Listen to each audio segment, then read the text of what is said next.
As I've been playing through the Arkham games, I noticed that each game was becoming progressively more and more open world and full of side objectives. And you can really feel this the most in Arkham Knight. And I believe it was the video game industry itself that ruined the best Batman game.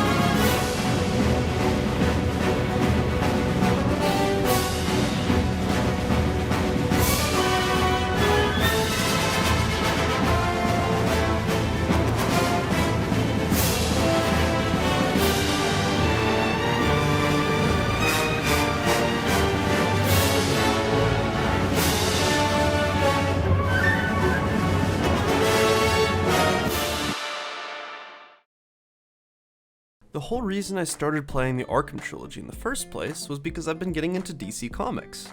If you follow that scene at all, I started reading at Dark Crisis, and I've been trying to keep up with most of the Dawn of DC stuff, which includes the current Batman run by Chip Zdarsky and Jorge Jimenez. And after reading the fantastic Failsafe arc, which you should totally check out by the way, I wanted some more Batman. And since I've heard such good things about the Arkham games, to the point where it spawned a meme, I figured I should probably give them a go. And now, having played through all of them, I can say that, yeah, they're pretty great. I probably liked City the best, but Asylum was fantastic too, with its more interconnected map and a great atmosphere. Before we get into this, let me just say that I know next to nothing about video game development, and this is mostly just speculation for fun. But with that out of the way, let's go back to the far-off time of 2009. No, but seriously, that was like 15 years ago now. This isn't news or anything, but this was a pretty crazy year for games. We had Modern Warfare 2, Left 4 Dead 2, Uncharted 2, Assassin's Creed 2. Alright, I guess there was mainly great sequels that year, but there was also, of course, Batman Arkham Asylum. Released in August of 2009, the game was reportedly in development for 21 months at Rocksteady Studios after Eidos obtained the rights to publish a Batman game in 2007. I say all of that to say that Arkham Asylum probably would have only taken inspiration from games in 2007 at the latest. And honestly, Asylum stands on its own here. The closest you get are games like Splinter Cell or maybe Assassin's Creed 1. But that came out so near the start of Asylum's development that I really doubt it impacted the game. I guess there's a reason they call the combat system Arkham-style combat. So, Asylum was mostly its own thing. That's great. But what if we jump a few years later to 2011 with the release of Arkham City? Development for the game started almost as soon as Asylum was released. Despite releasing on the same generations of consoles as Asylum, City ups the scope of its map quite a bit by, well, putting you in a city, rather than an asylum. Writing's hard. The game became less linear, more side quests and Riddler trophies were added, and Batman gained several new abilities. The most fun of which being the grapnel boost, letting you fly across Arkham City while barely touching the rooftops. The game traded its more linear, interconnected design in favor of a more sprawling open world. I think this might have been a decision inspired by the recent success of Assassin's Creed 2 in 2009. That was the same year Arkham Asylum was released and work on City began. Not only was this game a tremendous success the year it was released, but the effects of it are still felt today. Assassin's Creed 2 more or less popularized the Ubisoft open world formula that has been overused to death in the years since. And in 2011, Rocksteady began work on the finale of the Arkham trilogy. This was surely affected though by the release of the development builds for the PS4 and Xbox One, codenamed Orbis and Durango respectively in 2012. The new hardware allowed for better graphics, a bigger map, more content, and probably the biggest part of their marketing campaign? The Batmobile. More specifically, they improved and sped up all forms of travel, including the grapnel boost, which now launches you as if you were fired out of a cannon. And all of this is really awesome. I think Knight manages to build on what City laid out in almost all the right ways. Almost. As I'm sure many of you know, if you were around during the era, Arkham Knight had a terrible PC launch. And while the game at max graphics is still very demanding, even with a 3080 I still had to turn it down a little bit, The game, for the most part, runs fine nowadays. The next thing I hear people complain about in this game is the lack of good boss fights. And they're really right. Almost all of the boss fights in this game are just tank battles. This was especially disappointing coming off of the amazing boss fights in Arkham City. Asylum had some really good fights too, but half of them were just reskinned versions of the Bane fight, and while the Scarecrow segments were super cool at first, all the subsequent times just didn't quite spook me in the same way.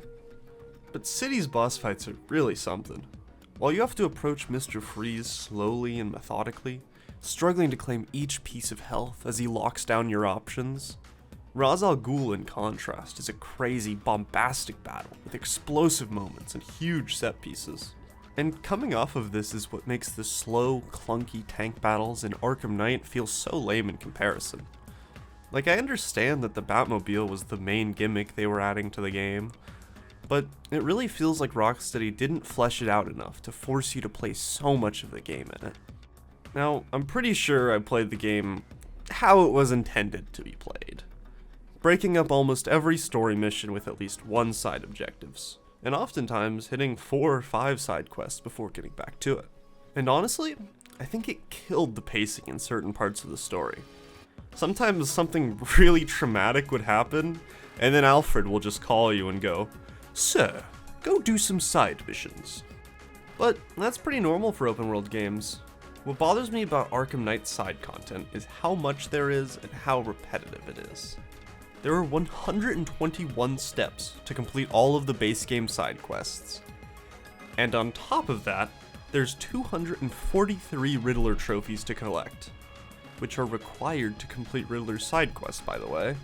And again, this is all pretty normal for open world games, especially ones following the Ubisoft formula. What's not normal, however, is how this game ends. Now, I'm not going to spoil anything, but once you reach the end of the main campaign, you're told that for the real ending, you need to complete almost all of the side missions. So I thought, this is fine. I've been doing the side content between missions, and it honestly won't take very long to finish a couple of these. So that's just what I did. I rescued some firefighters, and shut down some tanks, and I finally got to see the ending to this amazing trilogy. Why? I've been playing these games pretty much back to back, and I kinda got burned out on collecting the Riddler trophies after Arkham City. I've picked up a few of them, but I definitely need a lot more to finish the game. Now let's see here. I have 21 right now, and I need 243. Oh boy. Well, I guess I better get started.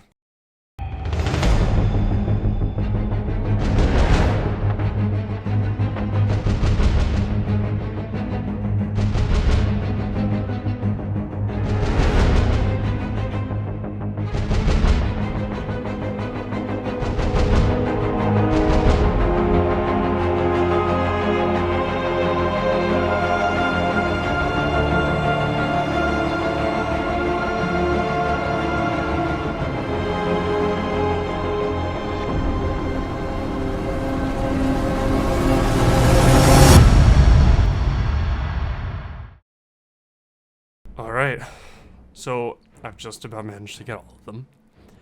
The only thing left is this fucking monkey puzzle, and then I'm finally done.